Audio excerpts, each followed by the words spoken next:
ازاي نثبت ان أ د مماس للدائرة المرة بالنقاط أ وس وص؟ ببساطة بصوا يا شباب صلوا على النبي. طبعا بس في غلطة كتير منكم غلط فيها هنا، ان هو يقول لي ان س ص بيوازي ب ج، كلام جميل، يقول لك ان القوس س ب بيساوي القوس ص ج. طب هو فين القوس اصلا؟ مفيش. فانت خلي بالك بس ما تستعجلش. المهم صلى على النبي، اول معطى مديهولي وقال لي ان س ص بيوازي ب ج. طبعا التوازي ده عامل لها حرف اف، تمام؟ طبعا حرف اف يعني تناظر، يعني زاوية أ ص س بتساوي زاوية ج بالتناظر. واحدة واحدة كده ونكتب خطواتنا عشان ما تتوهش مني. أول حاجة استخدمنا التوازي بما أن س ص بيوازي ب ج. طيب مين القاطع؟ هنستخدم طبعا القاطع ج ص،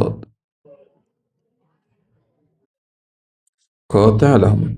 طبعا يبقى إذا قياس زاوية أ ص س بتساوي قياس زاوية ج بالتناظر. طبعا سمي لي دي رقم واحد. ايه المعطى التاني اللي عندي؟ والله قالك ان أ د مماس للدائرة عند أ. طيب مماس، عندك زاوية مماسية، فاكر الزاوية المماسية بتساوي الزاوية المحيطية المشتركة معاها في نفس القوس. طب القوس بتاع الزاوية المماسية وهو أ ب، مين القوس مين الزاوية المشتركة معاها في نفس القوس؟ واضح جدا ان هي زاوية أ ج ب، تمام؟ اللي هي المحيطية يعني. طبعا المحيطية بتساوي المماسية المشتركة معاها في نفس القوس. يبقى انت هتقول بما ان قياس زاوية د أ ب طبعا مماسية بتساوي قياس زاوية أ ج ب اللي هي محيطية، وطبعا لازم تقول له مشتركتان في نفس القوس اللي هو أ ب، تمام؟ وسمي لي دي رقم اتنين. طب صلي على النبي بقى. انت عندك وليكن يعني هسمي لك دي واحد، هسمي دي واحد ودي اتنين ودي التلاتة المماسية.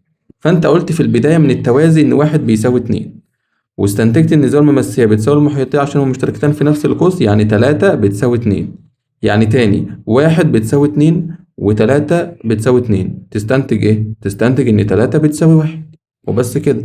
يبقى اذا من واحد واتنين طبعا،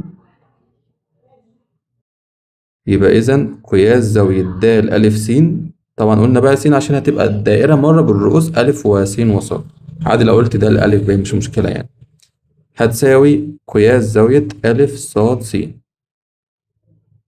يبقى إذا أ د مماس للدائرة المارة بالنقاط أ وس وص، وصلي على النبي.